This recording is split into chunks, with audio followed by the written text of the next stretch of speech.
আসসালামু আলাইকুম। This is Niloy Majumdar. Welcome to study with Niloy. So আজকে আমি একটা খুব ইন্টারেস্টিং টপিক নিয়ে কথা বলবো। সেটা হলো হংকং। সো আমরা জানি কিছুদিন আগে আসলে বাংলাদেশ বনাম হংকংয়ের একটা ম্যাচ হয়েছিল। সেই ম্যাচে বাংলাদেশ আনলাকলি ড্র করেছে। বাংলাদেশ জিততে পারেনি। সো আসলে আপনারা দেখবেন খেয়াল করলে যে হংকংয়ের পাশেই চায়না সুন্দর করে লেখা। সো আসলে কেন এই চায়নাটা লেখা? যদিও অনেকে ভাবে যে হংকং মনে হয় একটা স্বতন্ত্র দেশ। সো আসলে এই জিনিসটা ডাউটটাই আজকে আসলে ক্লিয়ার করব। মানে আজকে বিষয় হচ্ছে হংকং, হংকংয়ের টোটাল হিস্ট্রি নিয়ে আমরা আসলে আলোচনা করব। সো আমরা প্রথমে যদি হংকং শব্দটার অর্থ জানি। হংকং শব্দটার অর্থ হচ্ছে সুগন্ধি বন্দর। সো আসলে এই সুগন্ধি বন্দর কেন আসলো? সেটা হচ্ছে সুগন্ধি তৈরির যে কাঁচামালটা, ওই কাঁচামালটা উৎপাদন হতো একটা কাঠ থেকে। সেই কাঠটা আসলে এই বন্দরে রপ্তানি এবং আমদানি হতো। সেই সুবাদে সেখান থেকে আসলে এই হংকং নামের উৎপত্তি। সো এবার আমি আরেকটা বিষয় নিয়ে কথা বলবো। এটা হচ্ছে, এটা কি সবার মধ্যে একটা কনফিউশন থাকে যে হংকং কি আসলে একটা স্বতন্ত্র দেশ? না, আসলে হংকং একটা স্বতন্ত্র দেশ নয়। হংকং হচ্ছে গণচীনের মূল ভূখণ্ডের বাহিরের একটা প্রশাসনিক অঞ্চল। সো এই প্রশাসনিক অঞ্চলে প্রায় 260টিরও বেশি দ্বীপ রয়েছে। সো যদিও 260টিরও বেশি দ্বীপ রয়েছে, তার মধ্যে এমনও কিছু দ্বীপ রয়েছে সেগুলো হচ্ছে অত্যন্ত দুর্গম, যেখানে মানুষ আসলে বসবাস করতে পারে না। সো এই হলো আসলে এই হংকং এর যে ভৌগোলিক অবস্থান সেটা বর্ণনা করলাম। সো এবার আসি একটু হিস্ট্রি, যে হংকং এর হিস্ট্রিটা কিভাবে হংকং হলো, হংকং এখন চায়না কিভাবে চায়নার আওতাধীন হলো, বা কিভাবে আসলে হংকং এর সৃষ্টি। উনিশশো সরি 1841 সালে প্রথম আফিম যুদ্ধের পর যুক্তরাজ্য কি করে নেয়, এই হংকংকে দখল করে নেয়।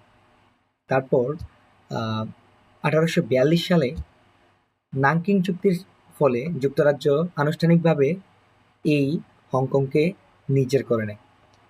সো আসলে আমি বলে রাখি যে 1842 সাল থেকে এই 1997 সাল পর্যন্ত প্রায় 155 বছর ব্রিটিশরা, তার মানে হচ্ছে যুক্তরাজ্য, এই হংকংকে শাসন করেছে।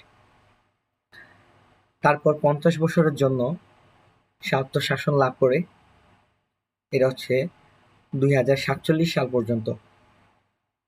তারপর এই হংকংটা চীনের মূল ভূখণ্ডের আওতাধীন হয়ে যাবে।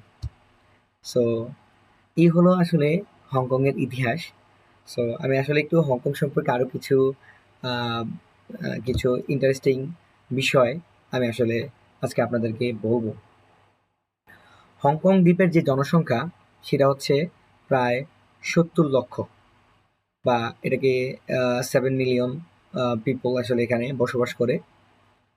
সো আরও কিছু মজার বিষয় হচ্ছে হংকং সম্পর্কে, এটা হচ্ছে অন্যতম ঘনবসতিপূর্ণ একটা শহর। বিশ্বের যেই ঘনবসতি সম্পন্ন যে শহরগুলো রয়েছে তার মধ্যে হংকং অন্যতম।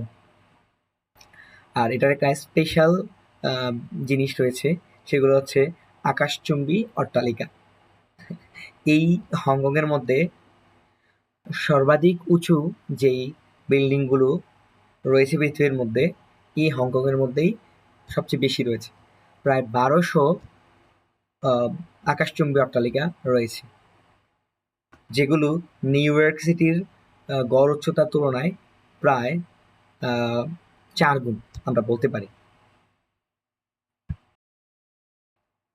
এই শহরে 500 ফুট উচ্চতার যে ভবন, এগুলো সবচেয়ে বেশি এই শহরেই রয়েছে। 500 ফুট উচ্চতার বেশি যেই ভবনগুলো নির্মাণ করা হয়েছে, এই শহরেই সবচেয়ে বেশি এই ভবনগুলো রয়েছে। এবং আমি আরও বলে রাখি যে 14 তলার অধিক প্রায় 8,000 ভবন রয়েছে এই হংকংয়ের মধ্যে। হংকংয়ের এই মোট জনসংখ্যার মাত্র 25% মানুষ এই বা 25% জায়গা জুড়েই এই শহরটা বিস্তৃত। আর বাকি 40% জায়গা বরাদ্দ হয়েছে কিসের জন্য? বরাদ্দ হয়েছে উদ্যান বা চিত্ত বিনোদনের জন্য। বাকি জায়গায় আছে প্রাচীন বনভূমি। দক্ষিণ পূর্ব চীন অঞ্চলের প্রধান বাণিজ্য কেন্দ্র এটাকে ধরা হয় এবং এটাকে আন্তর্জাতিক বাণিজ্য কেন্দ্র হিসেবেও ধরা হয়। এবার আসি হচ্ছে হংকংয়ের মুদ্রার ব্যাপারে। বৈশ্বিক বাণিজ্যের সবচেয়ে ব্যবহৃত যে মুদ্রাগুলো রয়েছে তার মধ্যে 13তম বহুল ব্যবহৃত মুদ্রা হচ্ছে হংকংয়ের মুদ্রা। সো হংকংয়ের এই মুদ্রার নাম হচ্ছে হংকং ডলার। এই হংকংয়ের $1 মানে আমাদের 1 হংকং ডলার বাংলাদেশের 10 টাকার সমান। সো আপনারা বুঝতেই পারছেন যে হংকংয়ের মুদ্রা কি পরিমাণ ব্যবহৃত হয়। আম, আচ্ছা, হংকং আরেকটা বিশেষ কারণে হচ্ছে খুবই বিখ্যাত। এটা হচ্ছে পৃথিবীর সবচেয়ে ব্যয়বহুল শহর হিসেবে এটা পরিচিত। কারণ 2016 সালে পৃথিবীর সবচেয়ে ব্যয়বহুল শহর হিসাবে হংকং প্রথম স্থান অধিকার করে।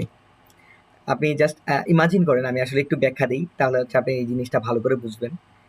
আপনি যদি হংকংয়ে 2 রুমের আপনি যদি একটা বাসা ভাড়া নেন, তাহলে বাংলাদেশের টাকায় প্রায় 5.5 লক্ষ টাকা লাগবে আপনার 2 রুমের একটা বাসা ভাড়া নিতে। জাস্ট ইমাজিন করেন, 5.5 লক্ষ টাকা। আর যদি আপনি 1 কাপ চা খান, তাহলে আপনার প্রায় বাংলাদেশি টাকায় 650 টাকা আপনার দিতে হবে 1 কাপ চায়ের জন্য। তাহলে আপনি বুঝতে পারছেন যে আসলে কি পরিমাণ ব্যয় হয় বা লিভিং কস্ট কি পরিমাণ বেশি এই শহরটাতে। যদিও লিভিং কস্ট অনেক বেশি, কিন্তু একটা জিনিস আসলে তাদের খুবই সস্তা, সেটা হচ্ছে ইন্টারনেট সেবা। আপনার প্রায় 125 Mbps ইন্টারনেট সেবা আপনাকে মাত্র 2000 টাকায় তারা প্রোভাইড করে।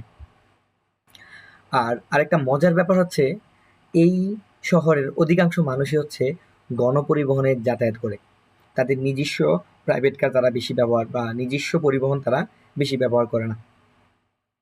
সো এই হচ্ছে টোটাল আমাদের হংকংয়ের ইতিহাস। সো আপনাদের যদি ভালো লাগে তাহলে আমি এক এক করে আরও এরকম বিভিন্ন দেশ সম্পর্কে বর্ণনা দিব। সো আমি আপনাদের সাথে আবার হয়তো দেখা হবে কোনো একটা নতুন ভিডিওতে, নতুন বিষয় নিয়ে। ভালো থাকবেন। আসসালামু আলাইকুম।